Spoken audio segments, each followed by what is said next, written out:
जी नमस्कार। स्वागत है दोस्तों आपके अपने यूट्यूब चैनल SK एडुकेयर में। तो दोस्तों आज हम इस वीडियो में बात करने वाले हैं हमारी दूजो कबीर कहानी की अगले भाग की, जो कि विजय दान देथा द्वारा रचित है। इस कहानी का ये हमारा चौथा भाग है। इससे पहले हमने इसके तीसरे भाग को कंप्लीट कर लिया था। तो चलिए हम कहानी जहाँ पे छोड़े थे वहीं से स्टार्ट करते हैं आज दोबारा। राजा होंठ चबाने के उपरांत बोला, जंगल वाला बिल तो राम जाने, मेरे मन भाता या नहीं, पर तेरी यह कारीगरी तो जैसे मुंह बोलती हो। कहीं विधाता का अंश अंश तो तेरे हाथ नहीं लग गया। आंखों देखी वस्तु बड़ी मुश्किल से हाथों की पकड़ में आती है। देखने में तो कोई नहीं चूकता, पर हाथ सभी के चूकते हैं।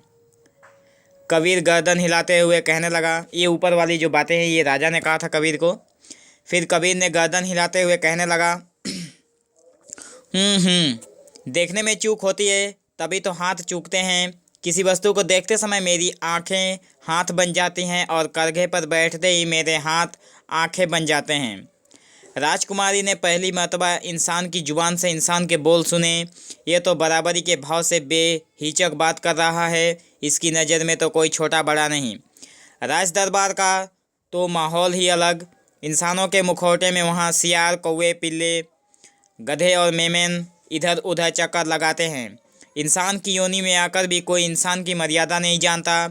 राजकुमारी होश संभालने के बाद जिस मर्यादा को देखने की खातिर तरस रही थी, वो पहली मर्तबा कबीर के चेहरे पर साफ नजर आई। उसका हृदय खुशी से हिल्लोरे लेने लगा। कबीर के उन्माद कलाकार रियाया का किस राजा को गर्व नहीं होगा। उसकी पीठ थपथपाते हुए राजा बोला, धन्य है तेरी आंखें और धन्य है तेरी अंगुलियां।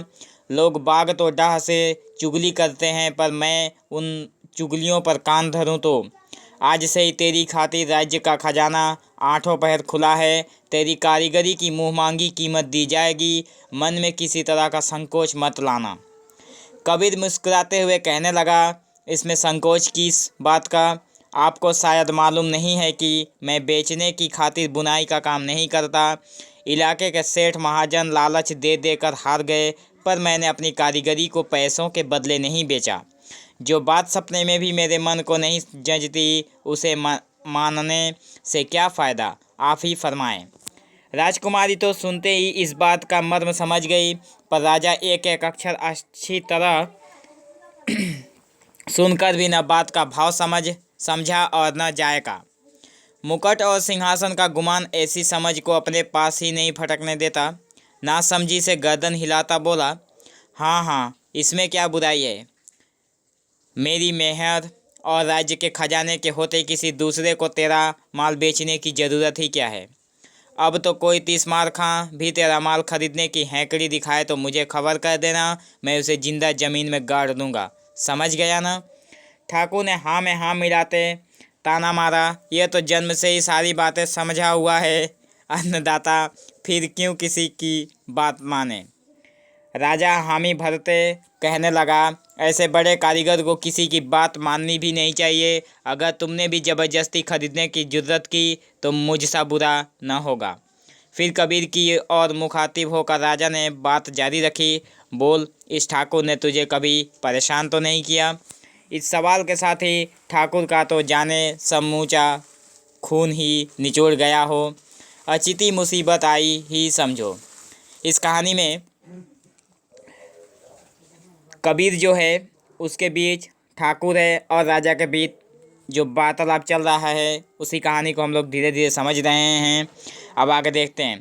कबीर सरल भाव से बोल रहा है यहाँ पे कि किसी के करने से मैं परेशान नहीं होता। अपने मन से परे मैं किसी की बात मानूं तब ना। आप बेफिक्र रहें, मुझे कोई परेशान नहीं कर सकता। कबीर की बात सुनकर कबीर बोल रहा है ये बात कि जब तक मेरा मन नहीं मानेगा मुझे कोई परेशान नहीं कर सकता। मैं किसी की बात मानता ही नहीं हूँ। कबीर की बात सुनकर राजा और ठाकुर दोनों निश्चित हुए। ठाकुर के दिल की फड़फड़ाहट बंद हुई, पर राजकुमारी को आगे का अंजाम साफ नज़र आ रहा था। कैसी बुरी सूझी तो यहाँ आने का हट किया, पर अब पछताने से क्या हो सकता है?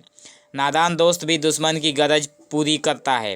राजकुमारी की वजह से ही कबीर का बहुत अहित होगा और शायद लाख कोशिश करने पर भी यह टल नहीं सकता। राजकुमारी का अंतस भीतर ही भीतर ऐंठने लगा।